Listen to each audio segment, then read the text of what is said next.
Mesdames et messieurs, bonsoir. Merci de choisir LCA pour vous informer dans l'actualité aujourd'hui les différents regards des analystes et des politiques sur la conduite à tenir par le président Roch Marc Christian Kaboré pour un second mandat qui réponde aux aspirations des populations. Quelle méthode de gouvernance pour ce nouveau quinquennat? Les analyses à suivre dans cette édition. Dans l'actualité en page africaine, nous parlerons entre autres de l'Éthiopie qui a accordé aux Nations Unies un accès humanitaire sans restriction à la région septentrionale du Tigré. Plusieurs civils ont besoin de l'aide humanitaire suite au massacre causé par la guerre.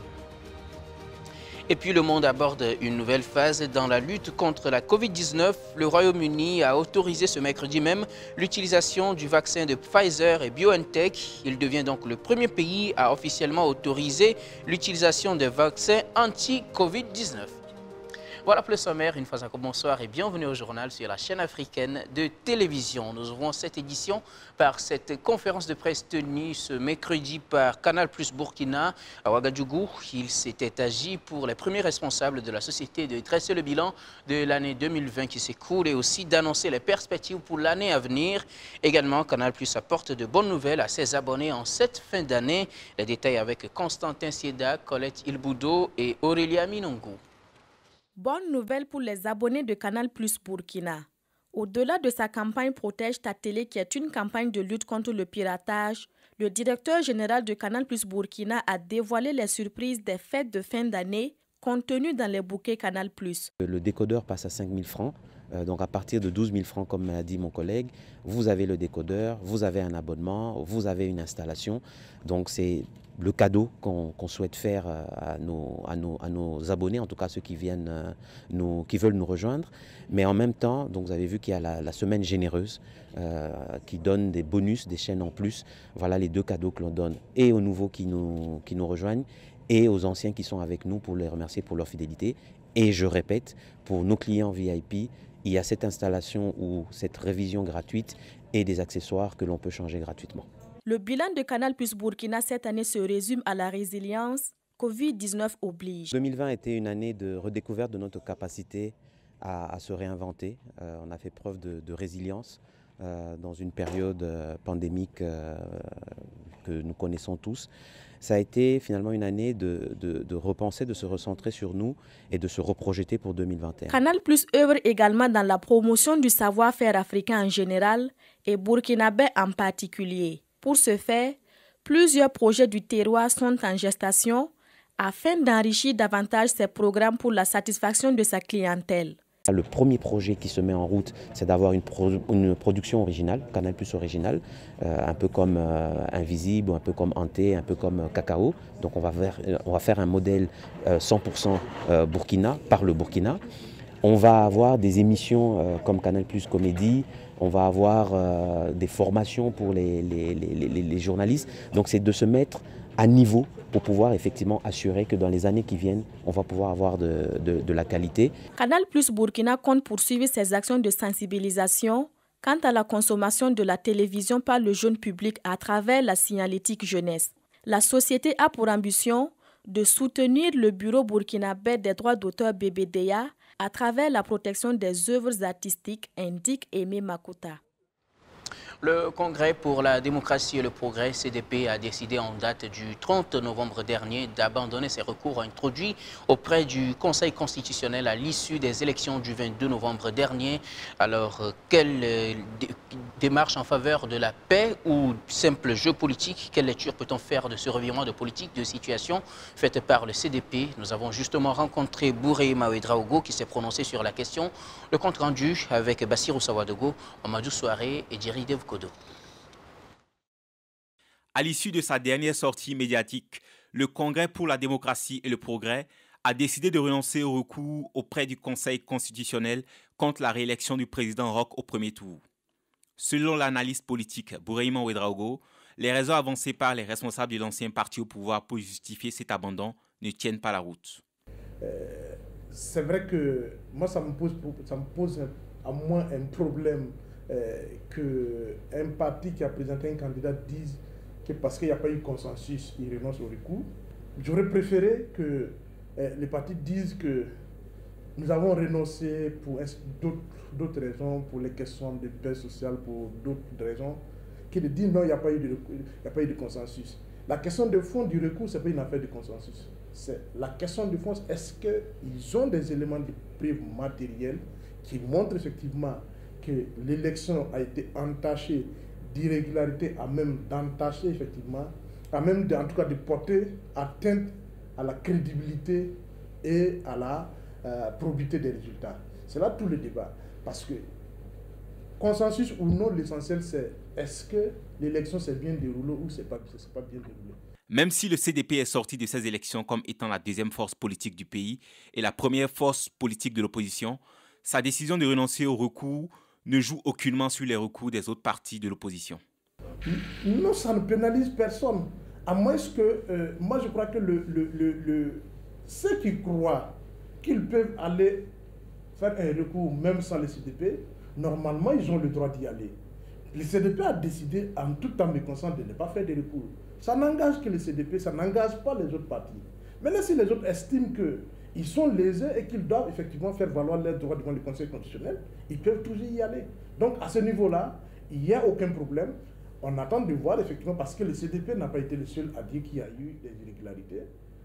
Bouraïma Ouedraogo, après avoir introduit les recours, certains candidats se sont précipités pour féliciter le président réélu sans attendre la validation du Conseil constitutionnel. Sauf que les autres, effectivement, entre dire qu'il y a la journée, ils disent qu'il y a des irrégularités, et le soir, ils sont allés féliciter les sortants.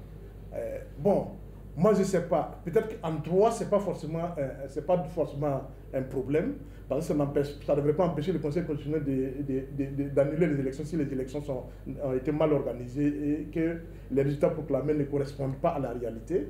Ça, effectivement, ça ne devrait pas.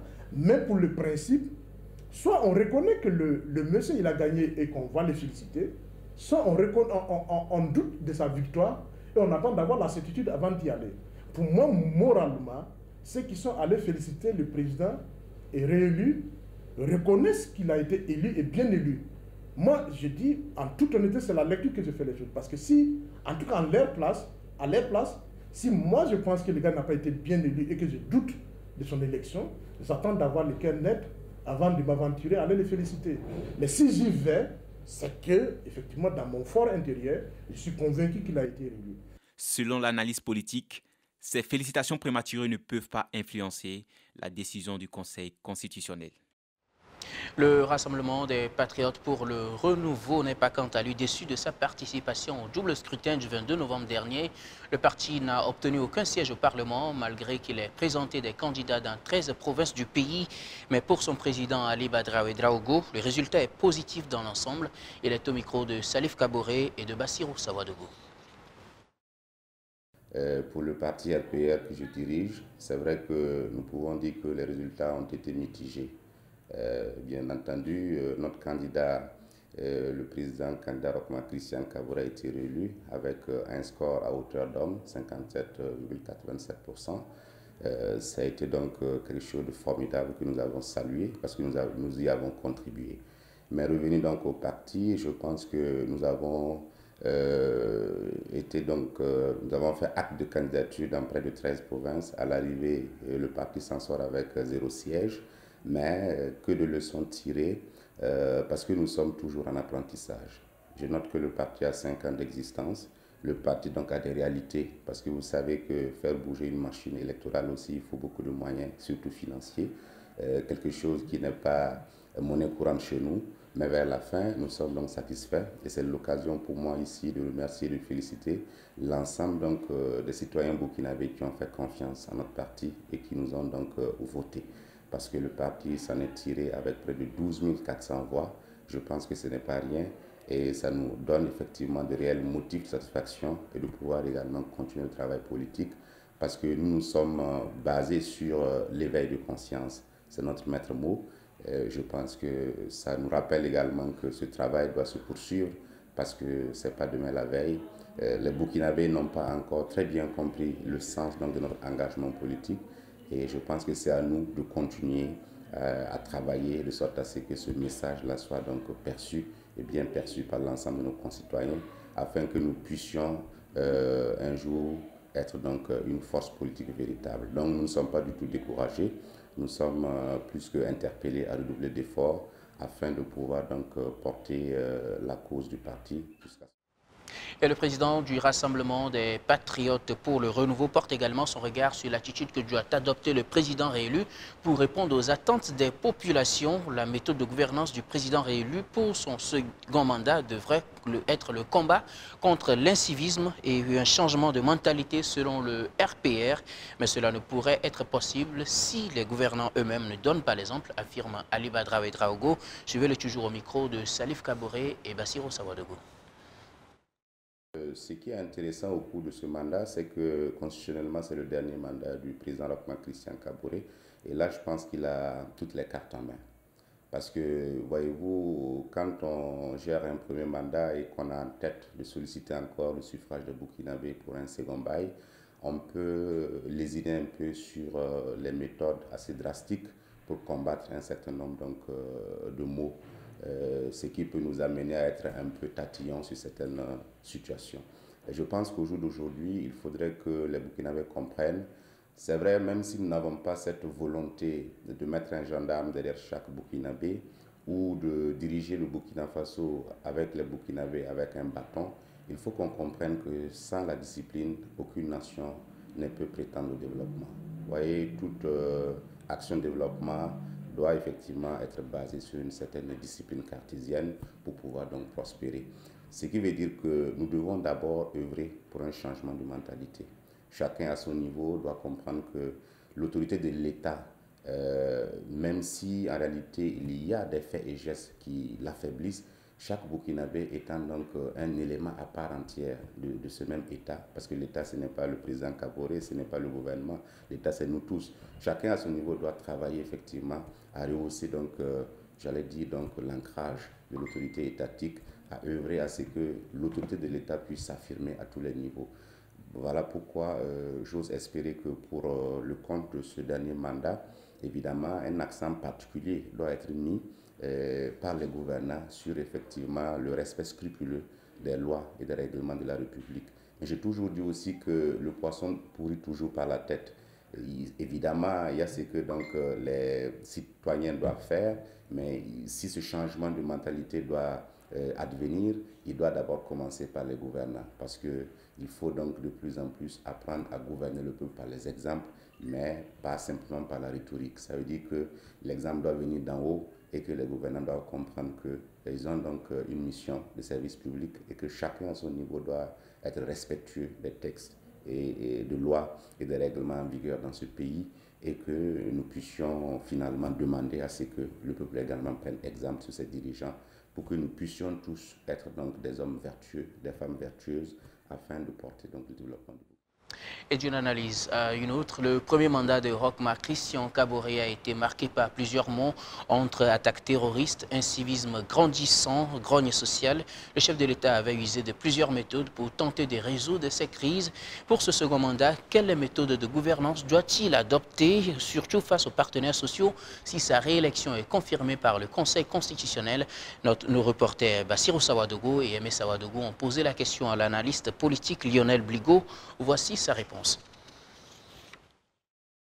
Le candidat réélu Roch Marc Christian Kaboré devrait briguer un nouveau mandat de 5 ans si le Conseil constitutionnel confirme sa réélection. Confronté à de nombreuses difficultés au cours de son mandat passé, le président du Faso dit s'être rendu compte que le peuple burkinabé est difficilement gouvernable.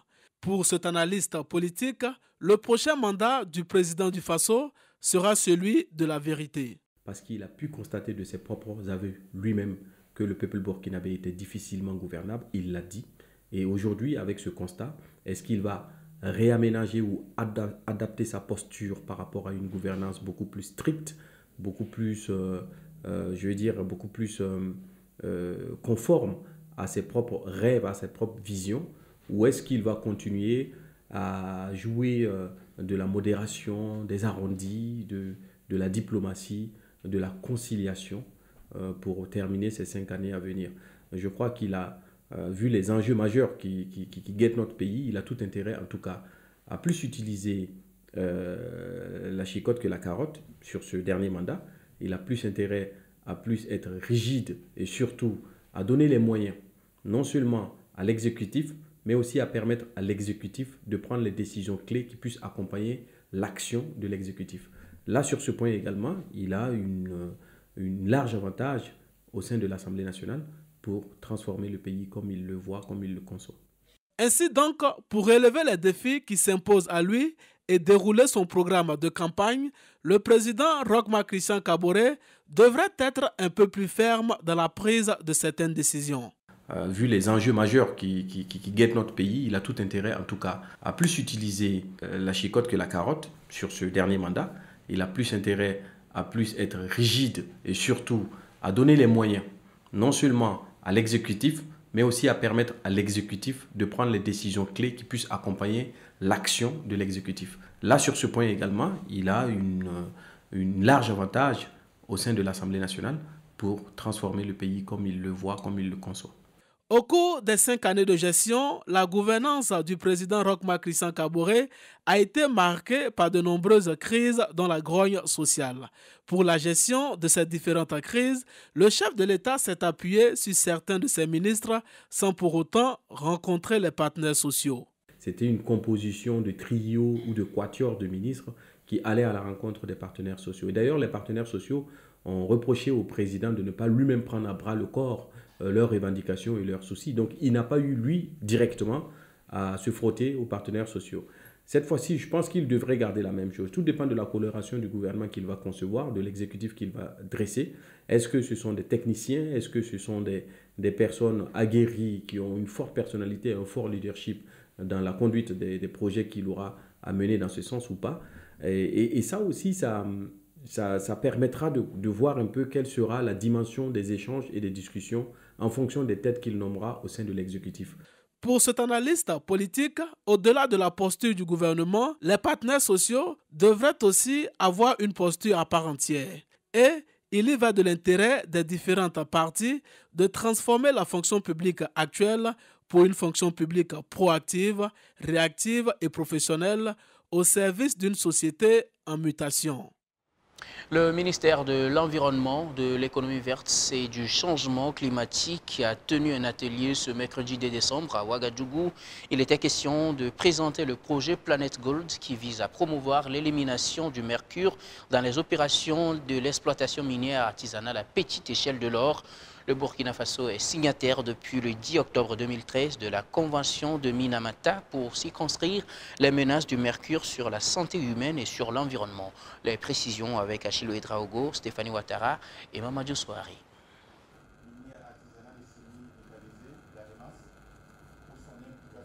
Le projet Planet Gold s'inscrit dans le cadre de la mise en œuvre de la Convention de Minamata, le programme Opportunité globale pour le développement à long terme du secteur d'exploitation minière artisanale et à petite échelle de l'or. Ce projet vise à réduire les effets néfastes du mercure sur la santé humaine et l'environnement. Planet Gold est un projet qui a pour objectif l'élimination du mercure dans les activités d'orpaillage et plus singulièrement au niveau des communautés d'orpailleurs, au niveau de nos zones d'orpaillage.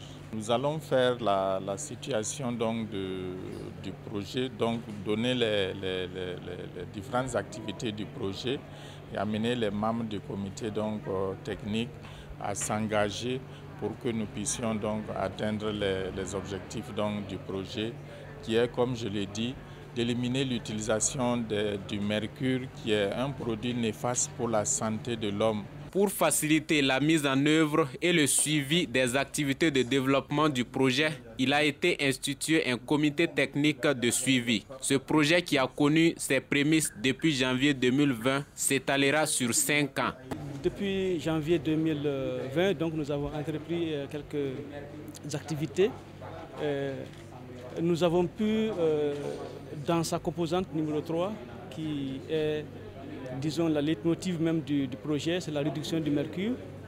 Donc, dans la composante 3, il était question de trouver un site sur lequel on peut installer une unité d'exploitation et de traitement des minerais sans mercure Donc c'est ce qu'on a pu faire toutes ces activités-là. On a visité quelques sites dans 3 régions, le sud-ouest, le Haut-Bassin et les Cascades.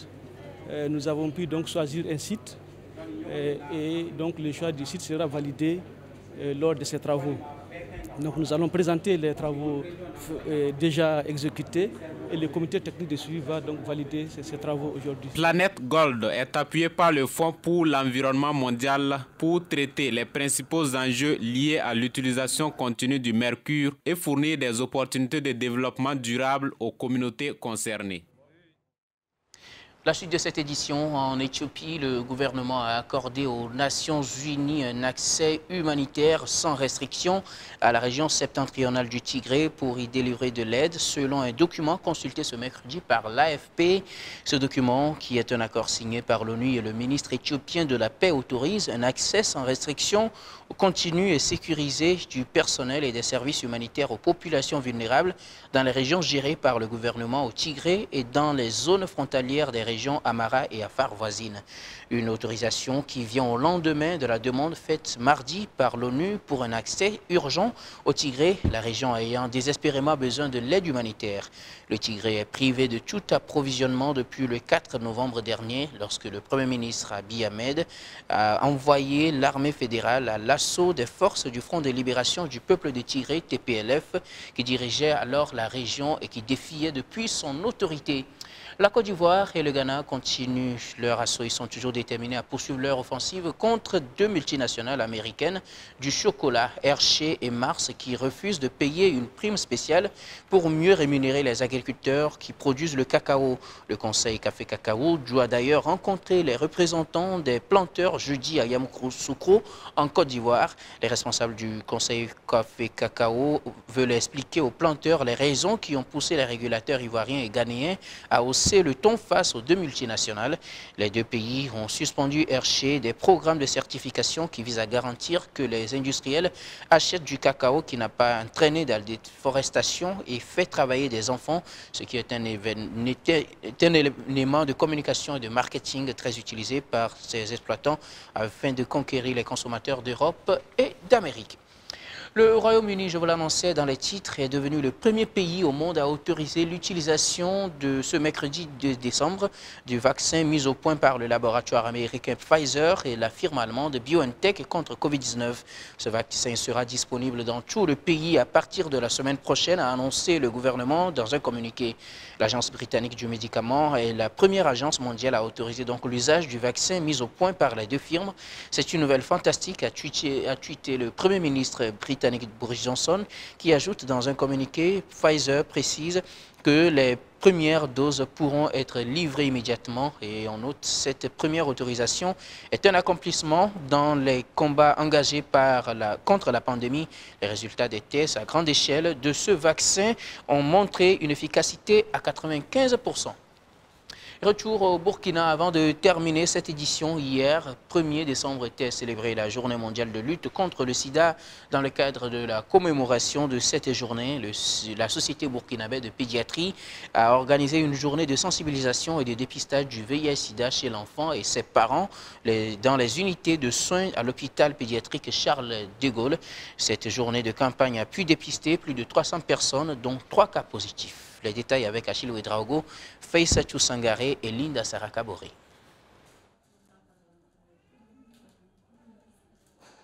Sur 337 personnes dépistées, 2 enfants et 1 personne adulte sont déclarés séropositifs. Nous sommes à la pédiatrie Charles de Gaulle. Depuis 9 heures, le dispositif est en place et le personnel s'active pour faire le dépistage des enfants hospitalisés et leurs parents. C'est de cette manière que la Société burkinabé de pédiatrie a décidé de commémorer cette année la journée mondiale de lutte contre le sida.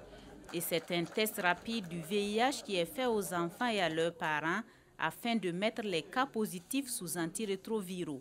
Pour ces 3 cas, il faut dire que l'hôpital est un centre de prise en charge, un centre de référence.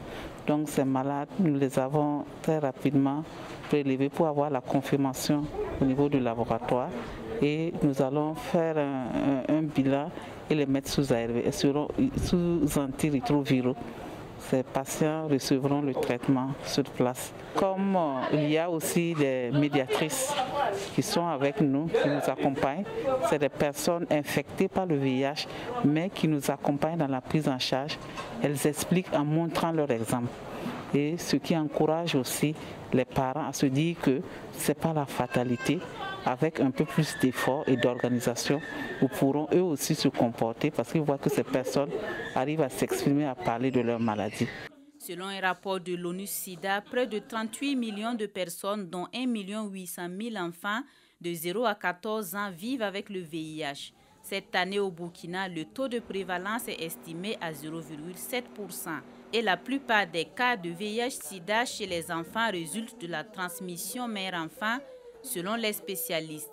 Il est donc impératif que les futures mères connaissent leur statut sérologique afin de protéger leur bébé à la naissance. Vous le savez bien que la transmission, surtout en milieu pédiatrique, c'est de la mère à l'enfant ou en tout cas pendant la grossesse ou lors de l'accouchement quand des conditions idoines ne sont pas prises à temps pour éviter cette transmission-là. Donc il faut travailler à assurer de la procréation indemne du VIH et également si malheureusement le cas venait à être constaté, qu'on puisse prendre en charge rapidement l'enfant pour lui permettre de grandir et vraiment de pouvoir mener les activités comme un sujet normal. Cette journée a été également l'occasion de sensibiliser les usagers de la pédiatrie Charles de Gaulle à faire le dépistage et à se conformer aux recommandations des agents de santé. C'est l'occasion pour nous en tout cas, de lancer l'appel à la population de se faire dépister et en tout cas d'accepter ce que le personnel de santé propose comme dépistage et prise en charge en cas de positivité. Parce qu'on connaît les bienfaits en tout cas de ces gestes. Ça permet en tout cas de sauver des vies, pas seulement côté pédiatrique, parce qu'en tant que pédiatre, bon, la porte d'entrée c'est l'enfant. On souhaite que les parents, les personnes, les adultes puissent aussi accepter ces dépistages. Qui permet en tout cas de connaître le statut, qui permet de les inclure dans ce qu'on appelle la file active, donc la prise en charge, de les mettre sous traitement. Cette activité de dépistage du VIH est menée concomitamment avec 9 autres sites au district sanitaire et elle s'étend jusqu'à ce mercredi 2 décembre. Et voilà pour l'essentiel de l'actualité au cours de cette journée. Merci de l'avoir suivi. Merci également à toutes les équipes techniques et rédactionnelles qui nous ont aidés à préparer et à présenter cette édition. Très bonne suite des programmes sur LCA.